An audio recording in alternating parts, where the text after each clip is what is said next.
ഒരു 44 വയസ്സുകാരനായ കിളവന് വേണ്ടി എന്തിനാണ് ഈ സ്റ്റേഡിയം മുഴുവൻ കിടന്ന് ആർപ്പ് വിളിക്കുന്നത്? ഒരു 2 പന്ത് കളിക്കാൻ വേണ്ടിയിട്ടോ? 2 പന്ത് കളിച്ച് ബാറ്റിൽ കൊണ്ടില്ലെങ്കിൽ അത് ഞങ്ങൾക്കൊരു പ്രശ്നമല്ല. ആ മനുഷ്യൻ ഒന്ന് ഗ്രൗണ്ടിൽ ഇറങ്ങിയാൽ മതി. ഇപ്പോൾ ഏറ്റവും ഒടുവിൽ ഇന്റർനാഷണൽ അമ്പയറായ കെ അനന്തപത്മനാഭൻ ഒരു അഭിമുഖത്തിൽ പറഞ്ഞ വാചകമുണ്ട്. ധോണി ഗ്രൗണ്ടിൽ ഇറങ്ങുമ്പോൾ നിങ്ങൾ വെറുതെ ആ സ്റ്റേഡിയത്തിൽ ഒന്ന് ഇരുന്നാൽ മതി. നിങ്ങൾ ക്രിക്കറ്റ് കളി കാണണമെന്ന് പോലുമില്ല. ആ സ്റ്റേഡിയത്തിൽ ഒന്ന് ഇരുന്ന് കഴിഞ്ഞാൽ പോലും എക്സ്പീരിയൻസ് ആണ് എന്നുള്ളതാണ്. നിങ്ങൾക്ക് അതിൽ പരം ഒരു എക്സ്പീരിയൻസ് നിങ്ങൾക്ക് വേറെ ഒരു സ്റ്റേഡിയത്തിൽ പോയാലും കിട്ടില്ല. നമസ്കാരം. ഇന്ന് മഹേന്ദ്ര സിംഗ് ധോണിയുടെ പിറന്നാളാണ്. വയസ്സ് 44. ഇന്റർനാഷണൽ ക്രിക്കറ്റിൽ നിന്ന് അദ്ദേഹം വിരമിച്ചിട്ട് വർഷങ്ങളായി. അദ്ദേഹത്തെ കാണാൻ വേണ്ടി അദ്ദേഹത്തിൻ്റെ ആരാധകർ കാത്തിരിക്കുന്ന 2 മാസമുണ്ട്. ആ മാസങ്ങൾ ഏപ്രിൽ മെയ് ആണ്. വരുന്നത് IPL കളിക്കാനാണ്. പാഡ് അണിയുന്നത് ചെന്നൈ സൂപ്പർ കിങ്സിന് വേണ്ടിയിട്ടാണ്. ആ സമയത്ത് ഇപ്പോൾ ഏറ്റവും ലോവർ ഓർഡർ ബാറ്ററായിട്ടാണ് ധോണി വരുന്നത്. 7 കഴിഞ്ഞ് ചിലപ്പോൾ 8 കഴിഞ്ഞൊക്കെ ധോണി വരും. ഇനറ്റ് 8, 9 ഒക്കെയാണ് ധോണി ഇറങ്ങുന്നത്. ചിലപ്പോൾ 19.2 ഓവറായിരിക്കും, 19.3, 19.4, 19.5. ആ സമയത്ത് 1 പന്ത് കളിക്കാനോ 2 പന്ത് കളിക്കാനോ ചിലപ്പോൾ 1 ഓവർ കളിക്കാനോ ധോണി ഇറങ്ങും. പക്ഷെ അത് മതി. ധോണി സെറ്റ് ചെയ്തേക്കുന്ന ലെഗസി അതാണ്. ആ മനുഷ്യന് വേണ്ടിയിട്ട് കാത്തിരിക്കും. തൊട്ട് മുന്നേ ഔട്ടാകുന്ന ചെന്നൈ ബാറ്റർ പോലും ആലോചിക്കും, ഞാൻ പുറത്താകുമ്പോൾ എന്തിനാണ് ചെന്നൈ ആരാധകർ തന്നെ ആർപ്പ് വിളിക്കുന്നത്? എന്തിനാണ് മഞ്ഞ ജേഴ്സിയിൽ ഒരു മഞ്ഞ കടലായി തീർക്കുന്നത്? പക്ഷെ പിന്നീട് പുറത്താകുന്ന ബാറ്റർമാർക്ക് മനസ്സിലായി അത് ആ മനുഷ്യൻ വരാൻ വേണ്ടിയിട്ടുള്ള കാത്തിരിപ്പാണെന്നുള്ളതാണ്. ഇന്ത്യൻ ടീമിനെ ധോണിയോളം മികച്ചൊരു ക്യാപ്റ്റൻ ഉണ്ടോ എന്ന് ഞാൻ ചോദിക്കുകയാണ്. കപിൽ ദേവിനെ മുന്നിൽ നിർത്തിക്കൊണ്ട് ചോദിക്കുകയാണ്. സൗരവ് ഗാംഗുലിയെ മുന്നിൽ നിർത്തിക്കൊണ്ട് തന്നെ ചോദിക്കുകയാണ്. രാഹുൽ ദ്രാവിഡിനെയും സച്ചിൻ ടെണ്ടുൽക്കറിനെയും മുന്നിൽ നിർത്തിക്കൊണ്ട് തന്നെ ചോദിക്കുകയാണ്. ഇന്ത്യക്ക് ഇതിലും മികച്ചൊരു ക്യാപ്റ്റനെ ഉണ്ടായിട്ടുണ്ടോ? രോഹിത് ശർമ്മയും വിരാട് കോഹ്ലിയെയും ഒക്കെ മുന്നിൽ നിർത്തട്ടെ, ചോദ്യങ്ങൾ ചോദിച്ചുകൊണ്ടേയിരിക്കും. കാരണം ധോണിയെപ്പോലെ മികച്ചൊരു ക്യാപ്റ്റനെ ഇന്ത്യൻ ടീമിന് കിട്ടിയിട്ടില്ല. അത് വാസ്തവമാണ്. 3 ICC ട്രോഫികൾ നേടിത്തന്ന ക്യാപ്റ്റൻ.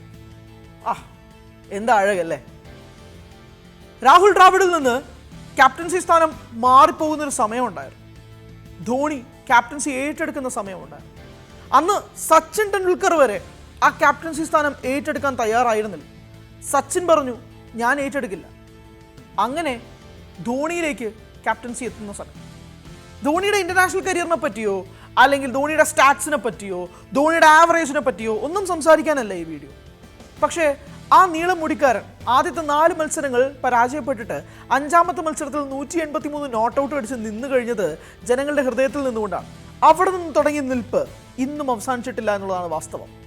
ക്യാപ്റ്റൻ കൂലായും അല്ലെങ്കിൽ ഏറ്റവും മികച്ച പ്ലെയറായും ഒരു മിഡിൽ ഓർഡർ വിക്കറ്റ് കീപ്പർ ബാറ്റ്സ്മാനായും ധോണി ധോണി ധോണി ഇത് തന്നെയാണ് എവിടെയും കേൾക്കാനുള്ളത്. വയസ്സ് 44 ആയിട്ട് പോലും അദ്ദേഹത്തിൻ്റെ പാഷൻ ഇപ്പോഴും നിൽക്കുന്നില്ല എന്നുള്ളതാണ് വാസ്തവം. ഇപ്പോഴും റിട്ടയർ ആയാൻ സമയമായില്ലേ, ബാറ്റിങ്ങിന് പോലും 2 ഓവർ നിൽക്കാൻ തികച്ച് സാധിക്കില്ല എന്നൊക്കെ പറയുന്നവരുടെ കൂട്ടത്തിൽ ധോണിയുടെ വേഗതയിൽ ആ 22 മീറ്റർ പിച്ച് ഓടിത്തീർക്കാൻ ഇന്ന് ഒരു 30കാരന് സാധിക്കുമെങ്കിൽ വെല്ലുവിളിക്കും. കാരണം ആ മനുഷ്യൻ്റെ ഫിറ്റ്നസ് അങ്ങും ഇങ്ങും ഒന്നും പോയിട്ടില്ല. ആ മനുഷ്യൻ്റെ ബാറ്റ് പവർ എങ്ങും പോയിട്ടില്ല. ആ മനുഷ്യൻ അടിച്ചാൽ ആ 6ന്റെ നീളം 90 കഴിഞ്ഞ് വളരെ ഈസി ആയിട്ട് പോകും. കാരണം പ്രായം അതിനൊരു തടസ്സമായിരുന്നില്ല, ഇപ്പോഴും അല്ല. തൻ്റെ ഏറ്റവും മികച്ച ക്യാപ്റ്റനായും അല്ലെങ്കിൽ തൻ്റെ പരിചയ സമ്പത്ത് കൊണ്ടുമുള്ള ഏറ്റവും ബെസ്റ്റ് വിക്കറ്റ് കീപ്പർ പ്ലെയറായും നിൽക്കുന്നുണ്ട്. മിന്നൽ വേഗതയിലുള്ള സ്റ്റംപിംഗ് തീർക്കാൻ ഇന്നും ഒരു 20കാരന് കഴിയില്ല, ഒരു 25കാരനും കഴിയില്ല, ഒരു 30കാരന് ഓർക്കേ വേണ്ട. അങ്ങനെയാണ് ധോണി തൻ്റെ ലെഗസി സ്റ്റെപ്പ് ചെയ്ത് വിജയിക്കുന്നത്. 2007 T20 വേൾഡ് കപ്പ് വിജയമായാലും 2011 ഏകദിന വേൾഡ് കപ്പ് വിജയമായാലും 2013 ചാമ്പ്യൻസ് ട്രോഫി വിജയമായാൽ പോലും ധോണിയുടെ തൊപ്പിയിലെ ഓരോ ഫെദറുകൾ മാത്രമാണ്. അങ്ങനെ എത്രയോ വിജയം. ചെന്നൈ സൂപ്പർ കിങ്സിന് വേണ്ടിയിട്ട് എത്രയോ വിജയം, കിരീടത്തിലേക്ക് നയിച്ച എത്രയോ വിജയങ്ങൾ. തൻ്റെ ഫ്രാഞ്ചൈസിക്ക് വേണ്ടി ഇത്രയും കാലം നിന്ന് ഒരു താരം. വിരാട് കോഹ്ലിയാണ് 18 വർഷം RCBക്ക് വേണ്ടി നിന്ന താരം. അതിനിടയിലുള്ള 2 കൊല്ലം ചെന്നൈ സൂപ്പർ കിങ്സ് ഇല്ലാത്തത് കൊണ്ട് മാത്രം റൈസിംഗ് പൂനെ സൂപ്പർ ജയൻസിലേക്ക് പോയ താരമായിരുന്നു ധോണി. അല്ലായിരുന്നെങ്കിൽ അതേ റെക്കോർഡിനോടൊപ്പം തന്നെ ധോണിക്കും നിൽക്കേണ്ടി വന്നു. പക്ഷെ അത് നടക്കാതെ പോയി. ധോണി എന്ന പ്ലെയറിനെ പറ്റി എവിടെ നിന്ന് സംസാരിച്ച് തുടങ്ങണം, എവിടെ അവസാനിപ്പിക്കണം എന്നൊന്നും അറിയില്ല. പക്ഷേ ഈ പിറന്നാൾ ദിനമാകുമ്പോഴേക്കും ഏറ്റവും കൂടുതൽ സ്റ്റാറ്റസുകളും ധോണി ആരാധകരെല്ലാവരും കൂടി കാത്തിരിക്കുന്ന ഒരു നിമിഷവും കൂടിയാണ്. കപിൽ ദേവിൽ നിന്ന് അസറുദ്ദീനിൽ നിന്ന് സൗരവ് ഗാംഗുലിയിൽ നിന്ന് മഹേന്ദ്ര സിംഗ് ധോണി, ഇങ്ങനെ ക്യാപ്റ്റന്മാരുടെ ചെക്ക് പോയിന്റ്സുകൾ പലവിധമായിട്ട് ഇന്ത്യൻ ടീമിൽ മാറി മറിഞ്ഞിട്ടുണ്ട്. പക്ഷേ ധോണി സെറ്റ് ചെയ്ത് വെച്ചേക്കുന്ന ആ മാർക്കിൽ നിന്ന് രോഹിത് ശർമ്മയും വിരാട് കോഹ്ലിയും ഒക്കെ ക്യാപ്റ്റനായിട്ട് വരുമ്പോൾ പോലും പലർക്കും ഇപ്പോഴും അംഗീകരിക്കാൻ കഴിയാത്ത ഒരു വാസ്തവമുണ്ട്. ധോണിയോളം മികച്ച ക്യാപ്റ്റൻ ആരെങ്കിലും ഉണ്ടായിരുന്നോ എന്നുള്ളത്. നമുക്ക് ആദ്യ ലോകകപ്പ് നേടിത്തന്ന കപിൽ ദേവ് 1983 തന്നെ പലരും കപിൽ ദേവിൻ്റെ അത്രയും ഒന്നും എത്തിയിട്ടില്ല എന്നെങ്കിലും ചിന്തിക്കും. അത് കാരണം ഒരു പയനിയർ സെറ്റപ്പ് ആയതുകൊണ്ടാണ്. പക്ഷെ നിങ്ങൾ സ്റ്റാറ്റ്സ് എടുത്ത് നോക്കുമ്പോൾ തന്നെ നിങ്ങൾക്ക് അതിന് ഉത്തരം കിട്ടും. അതുകൊണ്ട് തന്നെയാണ് ധോണി റിട്ടയർ ചെയ്ത് വർഷങ്ങൾ കഴിഞ്ഞിട്ടും ഇന്നും സെർച്ച് ഫീൽഡിൽ ഏറ്റവും കൂടുതൽ ഉയർന്നു നിൽക്കുന്ന പേര് മഹേന്ദ്ര സിംഗ് ധോണിയുടെയാണ്.